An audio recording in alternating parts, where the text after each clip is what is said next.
Technical Support Manager.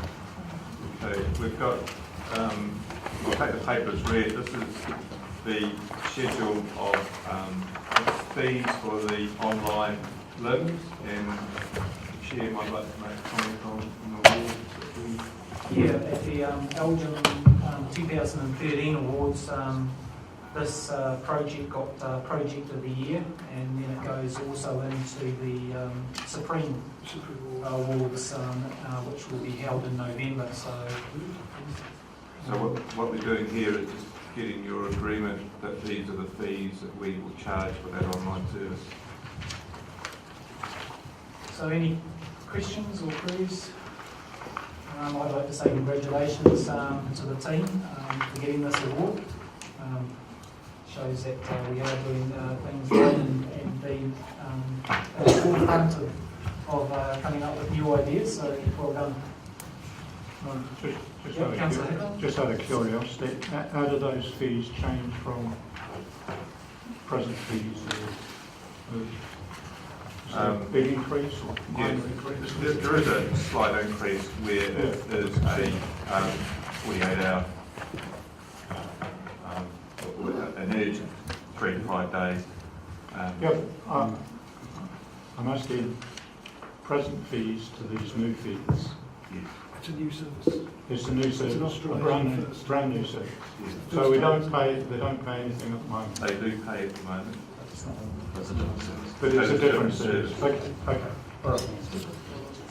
Yeah. Okay, the suggested resolution is that Council adopts the attached schedule of land information and memorial fees for 2013-14. Can I move and second it, please? Moved by Councillor Hickling, seconded by Councillor Truman. All those in favour? All those against? Carried.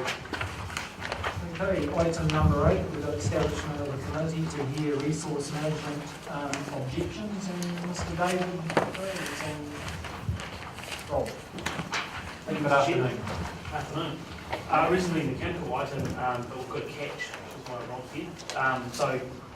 So the item to start with, it's basically there's a couple of provisions in the Resource Management Act which allow applicant or a number of parties to object to certain decisions the council makes, as well as fees, and predominantly these days we have objections to fees more than anything else. So as it currently sits, there's no delegation sitting. So we had one just a couple of years ago that went through the council. And at that point it was a desire to set up a committee to ensure it doesn't have to go all the way through the council, and need to be that there's time frames in the act, so you can be a bit more flexible with time frames to allow for a hearing to take place for applicants. So that's what this item is essentially providing for. So as I say, reasonably mechanical. However, Mr. Goldsberry got a good idea yesterday, and has put something together this morning that we were going through our committees and realised that we didn't have a similar sort of scenario for our objections to fencing of swimming pools. So under the Fencing of Swimming Pools Act, people can object to decisions that the council make, similar to the RMA process. That again is subject to an appeal to a high court after that fact. So Mr. Goldsberry has written up a little add-on that we'd like to propose to you for the suggested resolution to cover that development of land off committee at the same time. And I'll give this to Shaney. I typed it out. Is the Fencing of Swimming Pools Act. There are two bits where the council might need to make a decision, and it can't delegate that power down to officers, but it can to a committee. And one of them is exemptions from the Act, and the other one is where one of the fences around the swimming pool happens to be a wall of a building. So those are two provisions, and my bright idea, which I raised with David this morning, was that this same committee could sensibly have those delegations as well, and we're likely as not going to have one coming up. So it would be an amendment to the resolution, which would add, after Resource Management Act reference, and Section 6 and Clause 11 of the Schedule of the Fencing of Swimming Pools Act 1987. Mr. Goldsberry, I'll take it first. I'll have to read the resolution to us. Shane afterwards. All right, is there any other, Councillor Truman? Yeah, I was just wondering, why has this just come up now, and why not at the start of our training or something?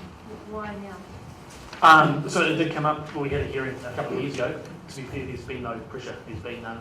Looks like there's going to be a couple in the next 3 or 4 months, more than likely. So just putting it in place so that we can have those hearings. But there has been no objections on that. Hopefully there's a bit of a turn in the economy and there's a bit more activity going on. So I thought we'd get it in place so they could be seamless. The original intention, Mr Chairman, was that we'd be able to come up to council each time and get an ad hoc committee set up, but with the timeframes in the Act, every time if we did that, we'd be outside of those actual working days to be able to make a decision, which is the key issue. Okay, any other questions? I'd like to suggest a resolution that prepare to make decisions under section 357, 357A and 357B of the Resource Management Act 1991 be delegated to an ad hoc committee and section 6 and clause 11 of the schedule of the Fencing and Swimming Pools Act 1987 be delegated to an ad hoc committee made up of 3 councillors selected by councillors chief executive or nominated person on a rotational basis as and when required. So I'll move that. And I'll second it. Councillor Truman, all those in favour? Aye. Those against?